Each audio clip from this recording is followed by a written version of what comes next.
Shalom, sahabat Koram Deo. Salah satu upaya gereja yang terus terjadi dari abad 20 yang lalu sampai sekarang adalah menjangkau generasi muda dengan segala macam cara. Berbagai pelayanan spesialis untuk Gen Z atau Gen Alpha juga terus mendorong gereja mengeluarkan banyak sekali sumber daya dan dana. Salah satunya terkait dengan mengemas peribadahan minggu dan pelayanan di ruang digital. Ruang kebaktian gaya anak muda, pakaian para pelayan yang sangat kekinian, suasana informal, banyak sekali ditonjolkan di gereja, bahkan penyediaan kafe sebagai daya tarik supaya jemaat bisa hangout dan katanya membentuk komunitas, dan masih banyak lagi caranya. Tentu semua upaya tersebut sah-sah saja. Namun mari kita tidak melupakan esensi pelayanan bagi generasi muda yang bisa kita peroleh dari kitab ulangan.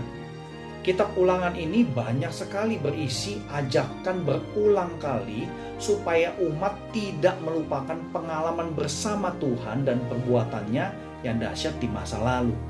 Artinya kitab ulangan mementingkan cerita iman yang perlu ditransmisi dari satu generasi ke generasi berikutnya. Secara implisit, kitab ulangan mendorong adanya komunitas di mana cerita iman yang real dibagikan satu sama lain. Jadi cerita iman tersebut bisa dibagikan melalui aksi-aksi peribadahan. Kalau kita menghayati makna ibadah dengan sederhana sebagai perjumpaan dengan Tuhan, maka secara umum kitab ulangan ini banyak sekali menyajikan perjumpaan tersebut. Seluruh riwayat hidup Israel dijumpai oleh Tuhan untuk dibentuk menjadi bangsa yang kudus, tersebar dari awal sampai akhir. Ulangan juga mendorong generasi muda jangan melakukan kesalahan serupa dengan generasi pendahulunya, khusus kesalahan penyembahan kepada berhala atau bercabang hati lalu mengikuti allah-allah lain.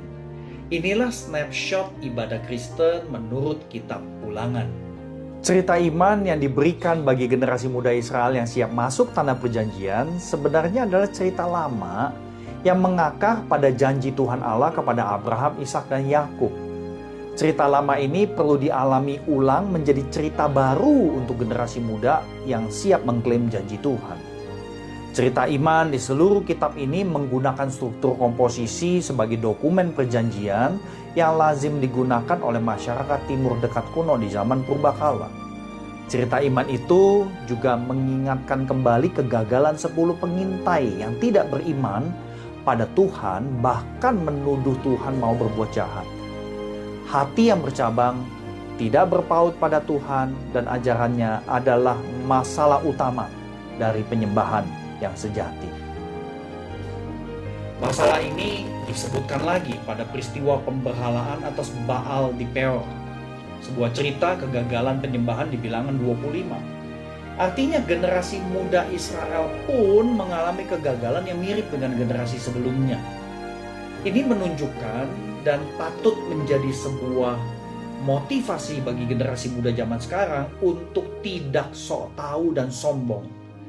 Pada pasal-pasal awal kitab ulangan, kita juga menyaksikan Musa itu mengajak umat Israel untuk tidak lupa riwayat perjalanan mereka di padang gurun. Jadi cerita kegagalan mendorong umat Allah untuk tidak mengalami amnesia spiritual dan theological. Bahkan Musa tidak segan-segan mengingatkan kembali siapa Tuhan, yaitu Allah yang tidak mengambil rupa apapun dari ciptaan untuk disembah.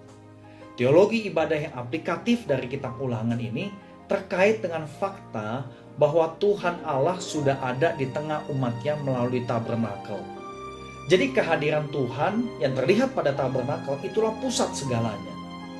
Bisa juga kita katakan Tuhan sudah menjadi tetangga buat Israel, di mana relasi itu sudah diikat dengan perjanjian yang dimaterai dengan darah binatang.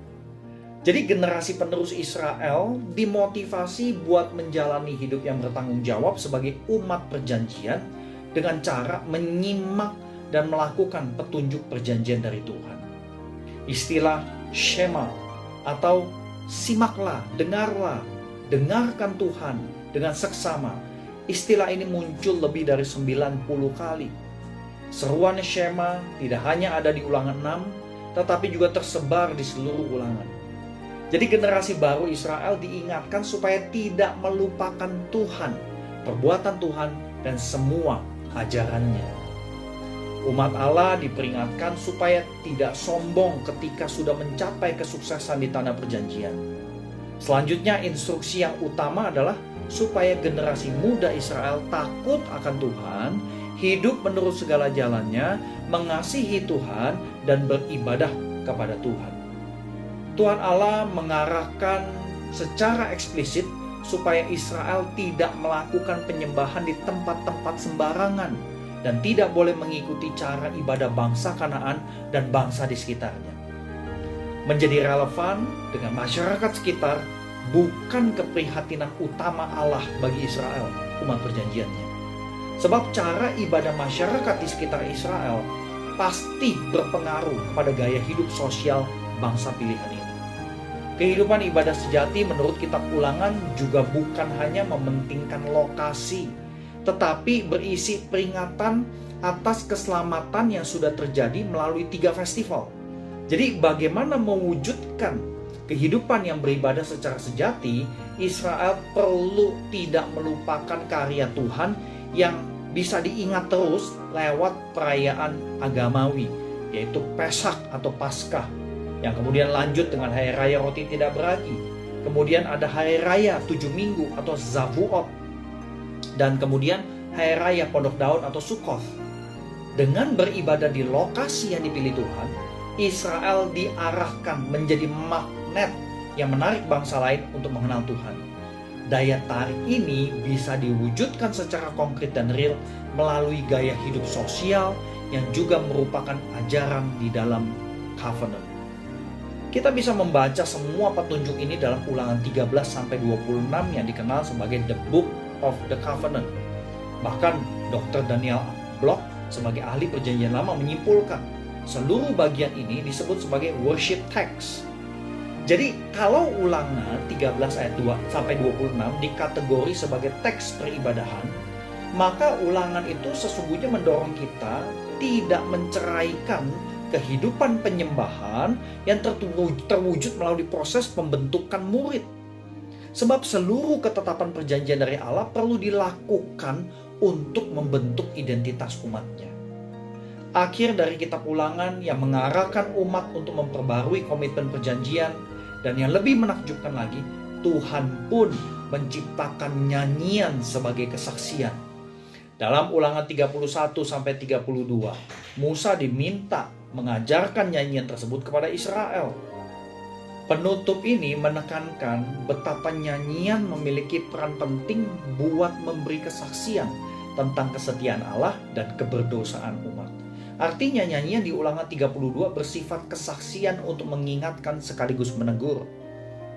Saudari, kekayaan dan kedalaman kitab Ulangan dalam kaitan dengan peribadahan sangatlah strategis bagi generasi muda gereja-gereja pada masa ini. Sederhananya, ibadah Kristen bagi generasi baru janganlah terjebak pada kemasan belaka, tetapi mempedulikan cerita iman yang terus dibagikan secara real, tulus, dan jujur.